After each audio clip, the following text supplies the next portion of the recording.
Bienvenidos a la segunda parte de la clase de bacilos gram negativos. Mi nombre es Cristina Cerchetti y hoy veremos enterobacterias que son patógenos extraintestinales. Y como ejemplos veremos Escherichia coli uropatógena y Escherichia coli K1. Hoy hablaremos de aquellas enterobacterias que, siendo parte de la microbiota intestinal del humano sano, pueden causar infecciones extraintestinales, es decir, cuando dejan el intestino y llegan a otros órganos. En especial hablaremos de dos cepas de Escherichia coli K1 y Escherichia coli uropatógena. Los microorganismos de la microbiota intestinal normal pueden, en algunas situaciones, abandonar el intestino. De hecho, la colonización de la región perianal y perineal es muy frecuente. Es frecuente la colonización de vagina y la colonización de la porción más externa de la uretra. Por otro lado, en situaciones de perforación del intestino o a veces el debilitamiento del epitelio intestinal hace posible que microorganismos de la microbiota intestinal dejen el intestino, en este caso pasarían a peritoneo. Es importante que recordemos acá que la microbiota intestinal normal está integrada por numerosos géneros bacterianos. La mayoría son géneros de bacterias gram positivas. Hoy nosotros vamos a estar hablando de algunos géneros, de los muchos, gram negativos que existen en la microbiota intestinal normal. Pero recuerden que la gran mayoría son bacterias gram positivas. Es decir, que cuando nosotros estemos hablando de la forma en que las enterobacterias de las cuales vamos a estar hablando hoy abandonan el intestino y llegan a otros órganos, piensen que cuando eso está ocurriendo también están abandonando el intestino otras bacterias de otros géneros. Es decir, otras patologías podrían ocurrir de la misma forma en que hoy estamos analizando la patología que ocurre cuando las enterobacterias abandonan el intestino. Hecha esta aclaración entonces, recordemos que entre las enterobacterias existen géneros que con más frecuencia van a causar infecciones extraintestinales. Por ejemplo, Klebsiella, Proteus, Serratia, Enterobacter y Escherichia coli. Vemos aquí ejemplos de algunas de las infecciones que pueden ser causadas por enterobacterias que están habitando el intestino del humano sano cuando alcanzan otros órganos. Fíjense que tenemos desde infecciones gravísimas que pueden causar la muerte del paciente, como son infecciones del sistema nervioso central, hasta infecciones de la vejiga, cistitis, que son muy frecuentes en los individuos de la comunidad. Tenemos también infecciones sistémicas, respiratorias, infecciones de riñón. Muchas de las infecciones causadas por enterobacterias ocurren en el hospital, es decir, forman parte de las infecciones intrahospitalarias. Es importantísimo recordar acá que muchas de las infecciones intrahospitalarias pueden ser evitadas con el buen lavado de manos. Recuerden que las enterobacterias pueden estar en forma transitoria colonizando la piel del humano sano. Nos podríamos preguntar en este momento si todas las cepas de Escherichia coli que abandonan el intestino y llegan a otros órganos van a producir las mismas infecciones. Y la respuesta es no. Las bacterias van a producir las infecciones donde puedan producirlas. Esto es, cuando tengan los factores de virulencia que la habiliten a hacerlo. Esto lo vamos a ver en los próximos ejemplos. Es frecuente que los individuos sanos tengan colonizada la región perianal y perineal con bacterias provenientes del colon. En la mujer, la vagina puede estar colonizada y, por supuesto, la porción más externa de la uretra. Y en el caso de que las cepas de Escherichia coli alcancen el peritoneo por una perforación en el intestino, ¿todas van a causar la misma patología? No, aquí tenemos que tener en cuenta que Escherichia coli K1 tiene un factor de virulencia importantísimo que le permitiría sobrevivir en sangre y llegar, por ejemplo, a tejidos más profundos como el sistema nervioso central. Evolutivamente, la cepa comensal de Escherichia coli adquirió por transferencia horizontal de genes información que le permiten sintetizar factores de virulencia especializados y que la transforman en un patógeno eficiente en producir infecciones del tracto urinario. Estamos hablando de Escherichia coli uropatógena. Entre los factores de virulencia que le permiten a esta bacteria ser un patógeno de las vías urinarias tan eficientes están el lipopolisacárido, los flagelos. Estos son factores de virulencia comunes a la mayoría de las enterobacterias, pero también cuenta con factores especiales, factores de adherencia importantes, exotoxinas, sideroforos. Estos factores de virulencia le van a permitir a Escherichia coli uropatógena llegar a infectar riñón a partir de la colonización de la zona periuretral. En su camino hacia el riñón, la bacteria se va a encontrar con distintos entornos, va a tener que hacer frente a los distintos mecanismos de defensa del huésped, por lo tanto va a tener que adaptarse a cada uno de ellos. En algunos momentos tal vez necesite movilizarse, que expresar flagelo, pero en otros va a necesitar adherirse fuertemente y expresar todos sus factores de adherencia como fimbrias y adhesinas afímbricas. Esta adaptación de la bacteria la logra por los distintos mecanismos que tiene de regular sus genes. Uno es la variación de fase, que ustedes ya lo han visto en otras clases y en los seminarios. Otro mecanismo también es regular los genes de acuerdo al entorno. La bacteria tiene mecanismos de censar cómo, qué estímulos hay en el entorno. Por ejemplo, la presencia o no de hierro, la presencia o no de protones, es decir, según la acidez del entorno. Entonces, son mecanismos que le van a permitir a la bacteria, a lo largo de la trayectoria, desde la uretra hacia el riñón, expresar los mecanismos de defensa que necesita en cada momento. El primer desafío que va a encontrar Escherichia coli en su camino ascendente hacia la vejiga va a ser el flujo urinario, que justamente va en sentido contrario. Por lo tanto, en esta etapa de la infección, van a ser importantes los factores de adherencia que exprese la bacteria. También va a favorecer este ascenso alguna conducta del huésped, por ejemplo, la retención de orina. Cuanto menos flujo urinario se produzca, mayor va a ser la posibilidad de Escherichia coli de llegar a la vejiga. Una vez que Escherichia coli alcanzó la vejiga, se reproduce rápidamente en la luz vesical, favorecida por la presencia de orina, que es un excelente caldo de cultivo.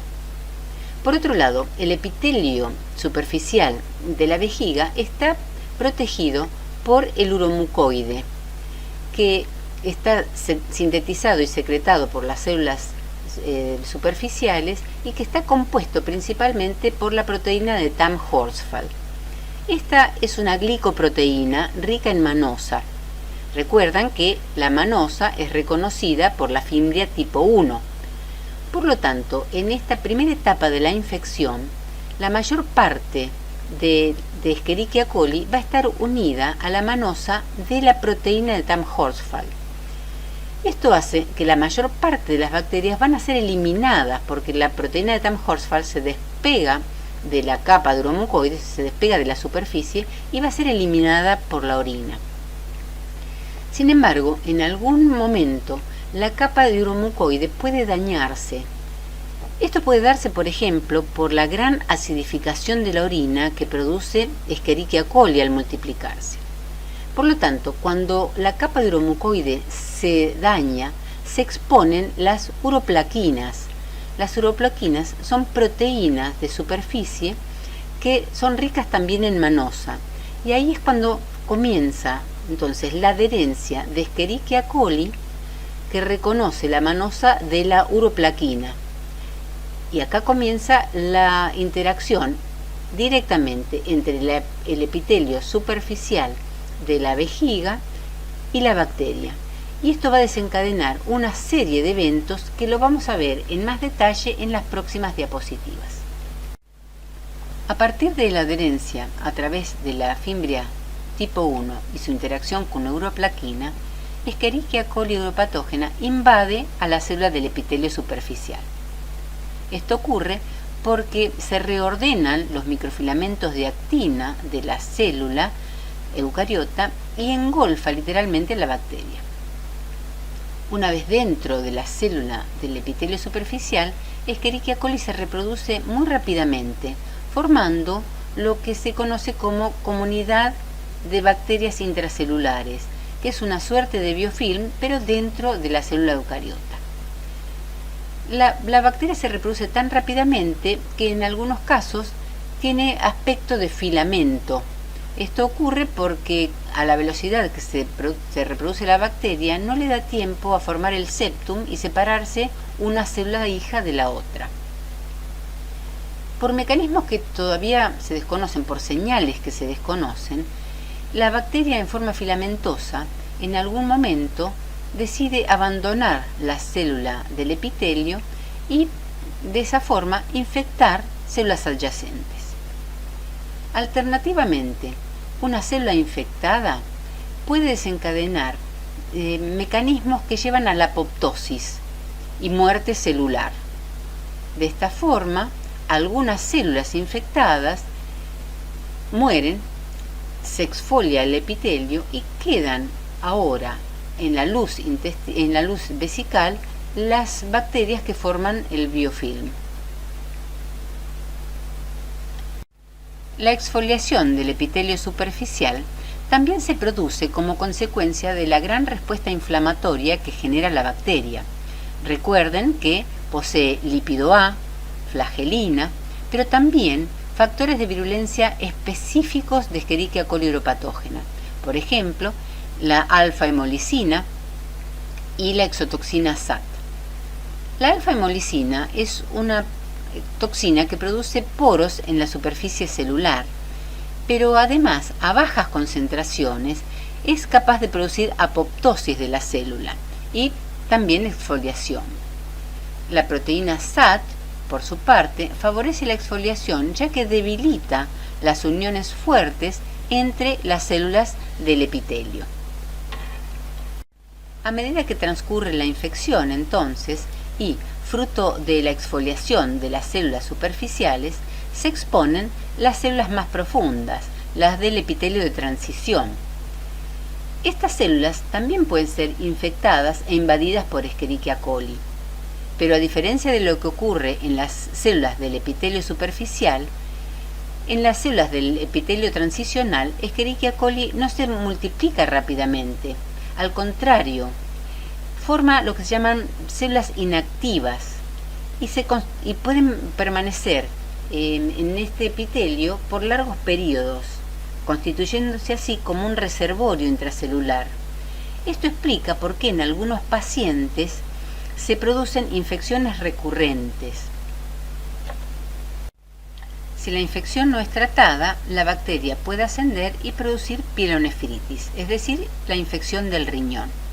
En esta patología, los factores de virulencia involucrados son los flagelos, que le permiten obviamente la motilidad ascendente, y las fimbrias tipo P, que le permiten adherirse al epitelio renal, por reconocer los residuos de digalactósidos. Adicionalmente, la alfa-hemolicina participa produciendo daño renal y por otro lado favoreciendo el ascenso de la bacteria, ya que estaría produciendo modificaciones en el calcio de las células del epitelio renal, afectando el flujo normal de la orina y favoreciendo el ascenso de la bacteria. Vamos a analizar ahora la patogenia de las infecciones que puede causar Escherichia colica 1 cuando abandona su hábitat natural del intestino y llega a otros órganos. Escherichia colica 1 es una bacteria capsulada y puede causar meningitis tanto en el recién nacido como en el adulto.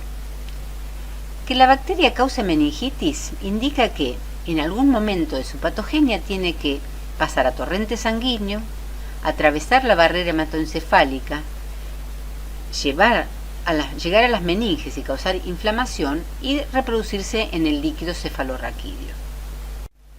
¿Cómo llega Escherichia coli K1 al torrente sanguíneo del recién nacido? Bueno, uno de los caminos es entrar en un primer contacto con la bacteria cuando se coloniza a través del parto. La madre puede estar colonizada, como vimos al principio de la clase, con bacterias colónicas, tanto su vagina como su zona perianal. En este momento, en un parto bajo, el niño entra en contacto con la Escherichia coli K1. Al colonizarse, se coloniza también su tracto gastrointestinal y Escherichia coli K1 en el recién nacido puede atravesar el enterocito y llegar a circulación.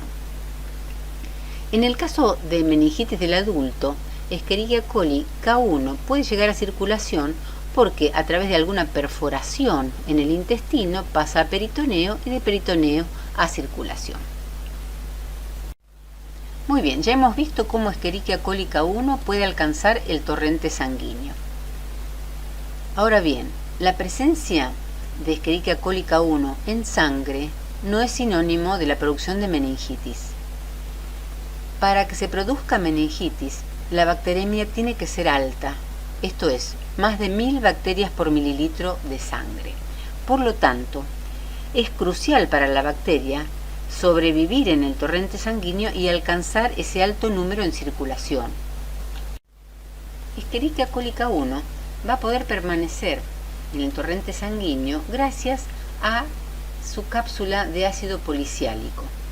Esta cápsula va a impedir que los polimorfonucleares la fagociten y junto con una proteína de membrana externa como la OMP-A va a impedir que el sistema complemento la afecte. Por otro lado, Escherichia coli K1 puede invadir células como monocitos o macrófagos. Una vez dentro del monocito o el macrófago, Escherichia coli K1 va a ser capaz de inhibir la apoptosis de la célula y la liberación de citoquinas. Por lo tanto, dentro de los macrófagos o monocitos, la bacteria se provee de un nicho que le permite replicarse y alcanzar un buen número antes de volver a circulación. Una vez alcanzado en circulación el número de bacterias que le permitan llegar hasta la barrera hematoencefálica, Escherichia coli se adhiere a las células del endotelio microvascular. Esta adherencia está mediada por las fimbrias tipo 1, en este caso va a ser reconocida por el receptor CD48, y también por una proteína de membrana externa llamada OMP-A. Al igual que ocurría en el epitelio vesical, de la interacción de estas dos adhesinas, la célula eucariota reorganiza sus filamentos de actina y engloba, endocita a la bacteria. Así es como Escherichia coli K1 ingresa a las células de la barrera hematoencefálica. Por acción también de la cápsula evita la fusión con el lisosoma y de esta forma, atravesando la barrera hematoencefálica, llega al sistema nervioso central. En síntesis, Escherichia coli K1 puede atravesar mucosas, permanecer en circulación sin ser fagocitada, duplicarse en circulación, llegar a barrera hematoencefálica y atravesarla y producir inflamación en el sistema nervioso central. Recordemos los factores de virulencia más importantes: fimbrias tipo 1, cápsula y proteína de membrana externa OMP-A. En resumen, hemos visto en esta clase cómo cepas de Escherichia coli que forman parte de la microbiota intestinal pueden causar infecciones extraintestinales. Vimos el caso de Escherichia coli uropatógena, que es capaz de producir infecciones en el tracto urinario, tanto en la vejiga como en el riñón, con múltiples factores de virulencia: adhesina, flagelos, toxinas, sideroforos. La estrategia en este caso es la regulación de la expresión de estos genes en las distintas etapas de la infección. Mientras que Escherichia coli K1, como acabamos de ver, es capaz de producir infecciones en tejidos tan profundos como el sistema nervioso central, utilizando relativamente pocos factores de virulencia como cápsula y adhesinas, pero teniendo como estrategia principal la evasión al sistema inmune del huésped.